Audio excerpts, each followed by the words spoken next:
जय जनेन्द्र। भगवान नेमिनाथ। नेमिनाथ भगवान वर्तमान कालचक्र के 22वें तीर्थंकर हैं। इनका प्रतीक चिन्ह शंख है। गोमेद यक्ष उनके शासन देव हैं और अंबिका देवी उनकी शासन देवी हैं। उनका रंग काला था और उनके 11 गणधर प्रमुख शिष्य थे। उनकी शरण में लाखों साधु साध्वियों को मुक्ति प्राप्त हुई। नेमिनाथ स्वामी और राजुल, जिनसे उनकी सगाई भी हुई थी, लगातार 9 जन्मों तक पति पत्नी रहे थे। उनके 11 गणधरों में से 3 गणधर भी पिछले 9 जन्मों से उनके साथ थे, या तो मित्र, भाई या मंत्री के रूप में। अब तीर्थंकर के रूप में उनके पहले जन्म से भगवान के पिछले 9 जन्मों की जीवन कहानियाँ मैं आपको बताने जा रही हूँ। राजकुमार धनपति के रूप में पहला जन्म। जब राजकुमार धनपति अपने माता के गर्भ में थे, तब उनकी माँ को एक स्वप्न आया। सपने में उसने एक आम का पेड़ देखा जो 9 अलग अलग स्थानों पर लगा हुआ था। जब उसने सपने के महत्व के बारे में पूछा तो उसे बताया गया कि उसके गर्भ में पल रहा बच्चा अगले 9 जन्मों तक शीर्ष जन्म लेगा और उनमें से प्रत्येक पिछले जन्म से बेहतर होगा। जब राजकुमार धनपति बड़ा होकर एक शक्तिशाली युवक बन गया तो वह बहुत सुंदर दिखता था। दूसरी ओर धनवती नाम की एक अत्यंत सुंदर और चतुर राजकुमारी रहती थी। उसके पिता के लिए उसके लिए उपयुक्त एक अच्छा वर चुनना बहुत कठिन हो गया था। एक दिन राजकुमारी धनवती अपनी सहेलियों के साथ एक बगीचे में गई। उसने वहाँ एक चित्रकार को एक सुंदर लड़के का चित्र बनाते देखा। चित्र को देखकर राजकुमारी धनवती को उससे प्रेम हो गया। जब उसने चित्रकार से चित्र में दिख रहे व्यक्ति के बारे में पूछा तो चित्रकार ने बताया कि वह राजकुमार धनपति है, जो वास्तव में चित्र से भी अधिक सुंदर दिखता है। राजकुमारी धनवती ने तुरंत उससे विवाह करने का निश्चय कर लिया। संयोगवश राजकुमारी धनपति के पिता और राजकुमारी धनवती के पिता मित्र थे, जबकि दोनों राजाओं ने अपने दूत भेजे और अपने बच्चों की सगाई की व्यवस्था की। राजकुमारी धनवती ने धनपति को इस तरह से एक पत्र लिखा कि इसे कोई आम आदमी आसानी से समझ नहीं सकता। राजकुमार धनपति ने भी उसके पत्र का उत्तर उसी भाषा में दिया और प्रस्ताव स्वीकार कर लिया गया। फिर उन दोनों ने शादी कर ली। एक बार एक बीमार भिक्षु राजकुमार धनपति के राज्य में आया और बेहोश हो गया। वह बहुत बीमार था। राजकुमार धनपति और राजकुमारी धनपति उनका बहुत ख्याल रखते थे। बाद में धनपति के पिता ने राजकुमार धनपति को राजगद्दी सौंप दी और भिक्षु से दीक्षा ले ली। कुछ वर्षों के बाद वही साधु पुनः उनके राज्य में आया। इस बार राजा धनपति और रानी धनवती ने भी उससे दीक्षा ली। उन्होंने बड़ी आस्था के साथ धर्म का पालन किया और मृत्यु के बाद उन दोनों ने स्वर्ग में दिव्य प्राणियों के रूप में जन्म लिया। दूसरे जन्म में भगवान नेमिनाथ स्वामी और राजुल की आत्माएं क्रमशः एक देव और एक देवी के रूप में अवतरित हुई। वहाँ भी उन दोनों ने एक दूसरे से शादी कर ली। तीसरे जन्म में नेमिनाथ भगवान और राजुल क्रमशः विद्याधर, चित्रगति और राजकुमारी रत्नावती थे। राजकुमारी रत्नावती बहुत सुंदर थी। जब वह पैदा हुई तो उसके पिता ने एक ज्योतिषी से पूछा कि मेरी बेटी का विवाह किससे होगा। ज्योतिषी ने कहा कि राजकुमारी का विवाह उसी से होगा जो निम्नलिखित 3 मानदंडों को पूरा करेगा, जो तुम्हारे पास मौजूद मजबूत तलवार छीन लेगा, जिन तीर्थंकर भगवान की पूजा करते समय देवता पुष्प वर्षा करेंगे, और एक तो जिसे देखकर आपकी बेटी को पहली नज़र में ही उससे प्यार हो जाएगा। पास ही दूसरे नगर में सुमित्रा नाम का एक राजकुमार रहता था। एक दिन उसकी सौतेली माँ ने उसे जहर दे दिया ताकि वह अपने बेटे का राज तिलक कर सके। तभी से राजकुमार सुमित्रा कोमा में थे और बेहोश पड़े थे। जब विद्याधर चित्रगति को सुमित्रा के बारे में पता चला तो उनका हृदय पिघल गया। चूंकि विद्याधर के पास कई अन्य कौशलों के साथ साथ उड़ने का भी गुण था, इसलिए उन्होंने इस स्थान पर उड़ान भरी और सुमित्रा को सही दवा दी। इससे सुमित्रा ठीक हो गई। परिणाम स्वरूप राजकुमार सुमित्रा और विद्याधर चित्रगति घनिष्ठ मित्र बन गए। एक बार ऐसा हुआ कि राजकुमारी रत्नावती के भाई ने राजकुमार सुमित्रा की विवाहित बहन का अपहरण कर लिया। अपनी बहन को बचाने के लिए राजकुमार सुमित्रा ने विद्याधर चित्रगति से मदद मांगी। बाद वाले का राजकुमारी रत्नावती के भाई के साथ भयंकर युद्ध हुआ, जिसमें उसने अपने पिता का खड्ग छीन लिया और राजकुमार सुमित्रा की बहन को बचाने के लिए महल को पूरी तरह से अंधेरे में बदल दिया। इससे राजा को आश्चर्य हुआ और उसने सोचा कि उसकी खड्ग, जिसे कोई नहीं ले सकता था, चित्रगति इतनी निडरता से कैसे ले गई।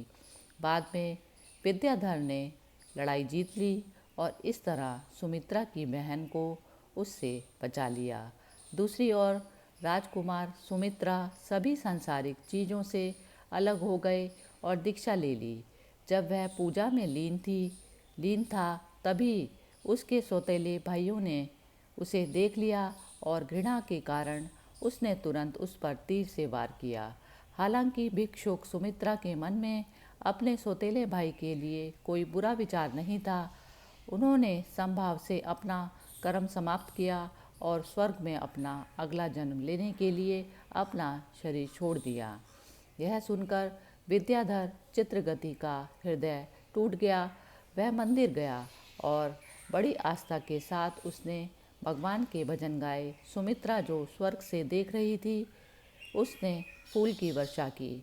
जब राजा को इस बारे में पता चला तो यह दूसरा संकेत था। वह अपनी बेटी को चित्रगति से मिलने ले गए। जैसे ही राजकुमारी ने उसे देखा, वह पहली ही नज़र में उसकी तरफ आकर्षित हो गई। तीनों बातें पूरे होने पर विद्याधर चित्रगति का विवाह राजकुमारी रत्नावती के साथ हो गया। उन्होंने राज्य का अच्छे से शासन किया और कई वर्षों बाद दोनों ने दीक्षा ली और भक्तिपूर्वक धर्म की आराधना की। नेमिनाथ स्वामी और राजुल का चौथा जन्म क्रमशः देव और देवी के रूप में स्वर्ग में हुआ। दोनों ने स्वर्ग में भी एक दूसरे से विवाह किया। नेमिनाथ भगवान और राजुल का पांचवा जन्म क्रमशः राजा अपराजित और रानी प्रीतिमती के रूप में हुआ। रानी प्रीतिमती जब एक राजकुमारी थी, इतनी सुंदर थी कि सभी राजा उससे शादी करना चाहते थे।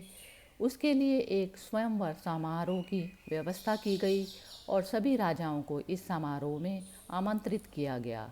उन्होंने तय किया कि ऐसे व्यक्ति से शादी करेंगी जो उनके सवालों का सही जवाब देगा। राजकुमार अपराजित भी स्वयंवर में शामिल हुए, लेकिन भेष बदलकर, जबकि अन्य सभी राजा उसके प्रश्नों का उत्तर देने में असमर्थ थे। राजकुमार अपराजित एकमात्र ऐसे व्यक्ति थे जिन्होंने सभी सही उत्तर दिए। राजकुमारी प्रीतिमती ने कुमार अपराजित को वरमाला पहना दी। वहाँ मौजूद राजाओं को यह पसंद नहीं आया। उन्होंने कुमार अपराजित के साथ युद्ध किया, जिसने सभी राजाओं पर विजय प्राप्त की और प्रीतिमती से विवाह किया। बाद में दोनों ने दीक्षा ली और अपनी आयु पूरी करने पर स्वर्ग में अपना अलग जन्म लिया। नेमिनाथ स्वामी और राजुल का छठा जन्म क्रमशः देव और देवी के रूप में हुआ। यहाँ भी दोनों ने एक दूसरे से शादी कर ली। भगवान नेमिनाथ और राजुल का सातवां जन्म क्रमशः राजा शंख और रानी यशोमती का हुआ।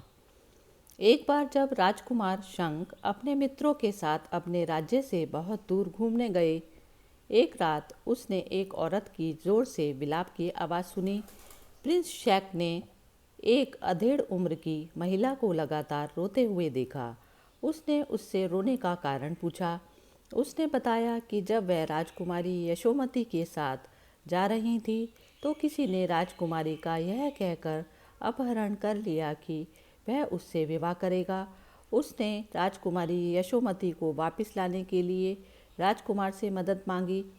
राजकुमार शैक तुरंत अपहरणकर्ता के पीछे भागे, उससे लड़े और राजकुमारी यशोमती को अपहरणकर्ता से बचा लिया। राजकुमारी यशोमती को राजकुमार पहली बार में ही पसंद आ गया। उनकी शादी हो गई। कई सालों के वैवाहिक जीवन के बाद दोनों ने दीक्षा ली। गहन आराधना के फलस्वरूप राजा शंख ने परम पवित्र तीर्थंकर नाम गोत्र कर्म का बंद किया। 8वें जन्म में एक बार फिर नेमिनाथ स्वामी और राजुल ने क्रमशः देव और देवी के रूप में स्वर्ग में जन्म लिया।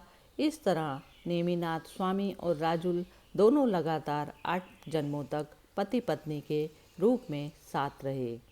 9वें जन्म में नेमिनाथ भगवान यादव वंश के राजा समुद्र विजय के पुत्र थे, जिन्होंने सौरीपुरी शहर पर शासन किया। वह सभी 10 भाइयों में सबसे बड़े भाई थे। उनके सबसे छोटे भाई भगवान कृष्ण के पिता वासुदेव थे। इस प्रकार भगवान कृष्ण और भगवान नेमिनाथ भगवान दोनों चचेरे भाई थे। जब भगवान नेमिनाथ बालक थे तो वे बहुत जोर से शंख बजाते थे। यह इतना शक्तिशाली था कि भगवान कृष्ण के अलावा कोई भी इस शंख को उनके जितना जोर से नहीं बजा सकता था। जब नेमिनाथ स्वामी गर्भ में थे तब रानी शिव देवी ने 14 शुभ स्वप्न देखे। उनके जन्म के बाद उनके माता पिता ने उनका नाम अरिष्टिनेमि रखा। जन्म से ही अरिष्टिनेमि अत्यंत दयालु एवं सहृदय थे। उनकी करुणा और दयालुता सचमुच ही अद्वितीय थी। यादव कुल में जन्म लेने के कारण राजकुमार अरिष्टिनेमि अत्यंत शक्तिशाली थे।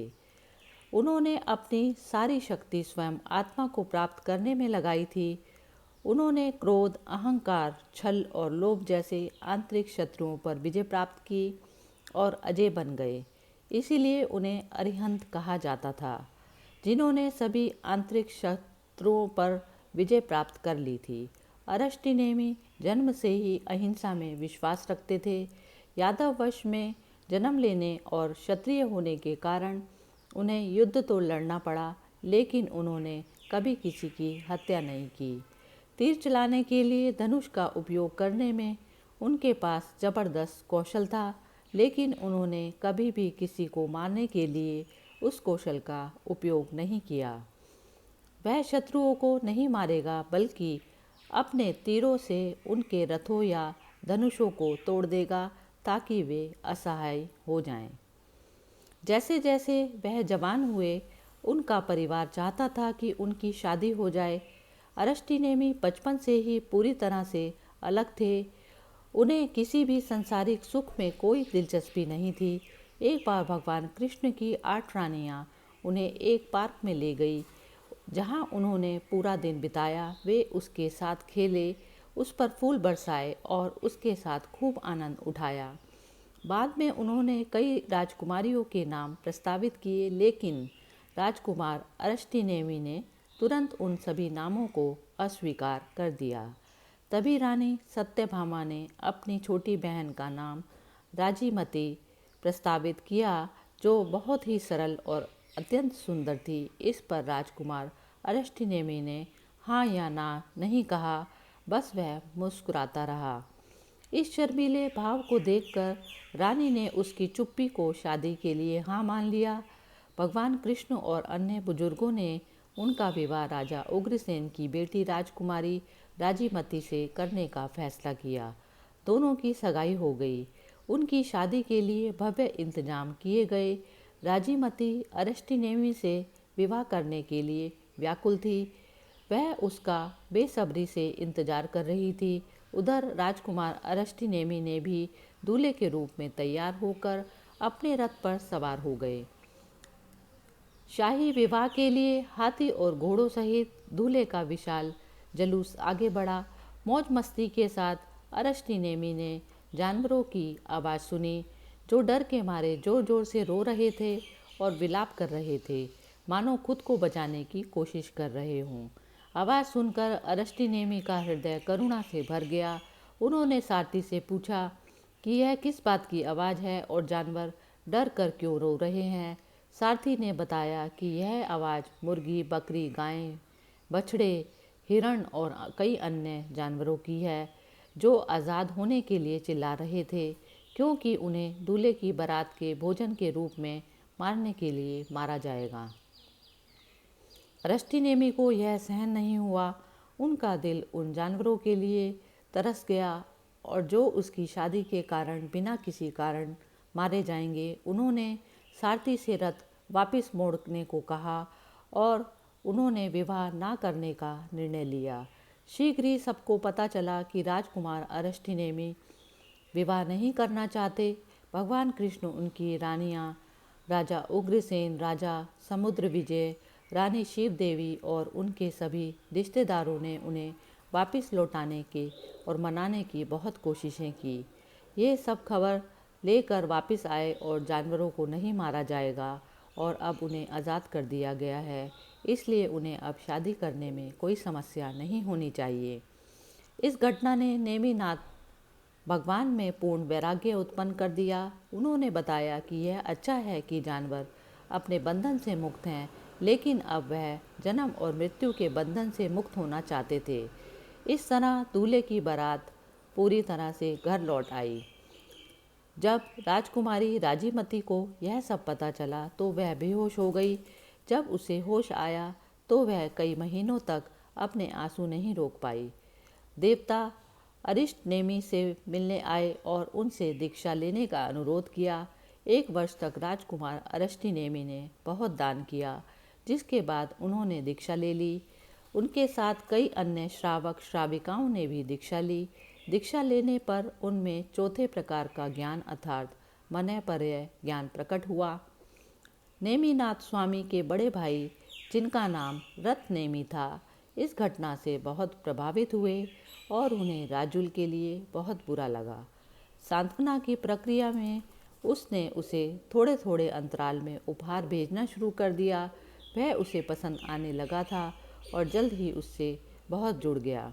दूसरी ओर राजुल अरष्टिनेमी से अलग होने के कारण सदमे की स्थिति में थी और इसलिए वह रत्नेमी के इरादों को समझ नहीं पाई। वह उससे प्राप्त उपहारों को एक तरफ रख देती थी, क्योंकि वह गहरे दर्द में थी। प्रिंस रत्नेमी ने गलत समझा कि वह भी उसे पसंद करने लगी है और उससे जुड़ गई है, क्योंकि उसने सभी उपहार स्वीकार कर लिए थे। ऐसा सोचकर वह उसके महल में गया और उसे शादी के लिए प्रस्ताव उसके सामने रखा।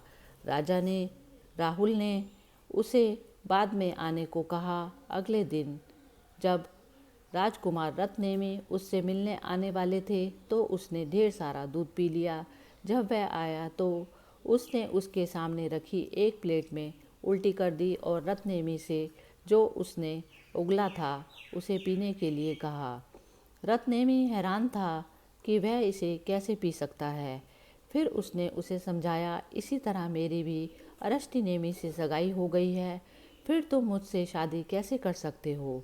मेरे विचार से अरष्टिनेमी ही मेरे एकमात्र पति हैं। यह सुनकर रत्नेमी को अपनी गलती का एहसास हुआ। उसने उससे माफ़ी मांगी और वहाँ से चला गया। इससे उनका मन भी विरक्त हो गया और उन्होंने दीक्षा लेने का निश्चय किया। दीक्षा लेने के 54 दिन के बाद नेमिनाथ भगवान को केवल ज्ञान की प्राप्ति हुई, इसलिए देवताओं ने उनके समोवसरण की व्यवस्था की। तीर्थंकर भगवान नेमिनाथ स्वामी ने अंतर्दृष्टिपूर्ण देशना दी, जिसने बहुत से लोगों को मुक्ति का मार्ग अपनाने और उनसे दीक्षा प्राप्त करने के लिए प्रेरित किया। उनके भाई रत्नेमी और राजुल, जिनसे भगवान की पहले सगाई हुई थी, ने भी उनसे दीक्षा ली। एक बार ऐसा हुआ कि जब साध्वी राजुल अन्य साध्वियों के साथ विहार नंगे पैर यात्रा कर रही थी, अचानक बारिश होने लगी। हर कोई आश्रय की तलाश में इधर उधर भागने लगा। साध्वी राजुल भी भागकर पास ही एक अंधेरी गुफा में जा घुसी। उसे इस बात का एहसास नहीं हुआ कि साधु रत्नेमी पहले से ही उस गुफा में मौजूद थे। इस बात से अनजान कि रत्नेमी आसपास है, उसने अपने कपड़े बदलना शुरू कर दिया।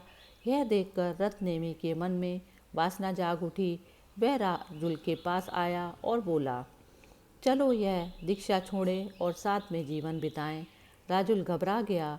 उसने उसे समझाया कि अब उसे इस बारे में सोचना भी नहीं चाहिए, नहीं तो उसे अगला जन्म नरक में लेना पड़ेगा।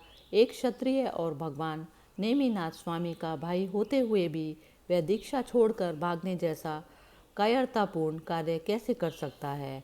बल्कि उसे भगवान के सामने अपनी इस गलती को स्वीकार कर उनसे माफ़ी मांगनी चाहिए। रत्नेमी को अपनी गलती का एहसास हुआ। वह तुरंत भगवान नेमिनाथ के पास गए और सच्चे पश्चाताप के साथ अपनी सभी गलतियां स्वीकार की। इस प्रकार नेमिनाथ स्वामी ने ब्रह्मचर्य का पालन करने का एक महान उदाहरण स्थापित किया।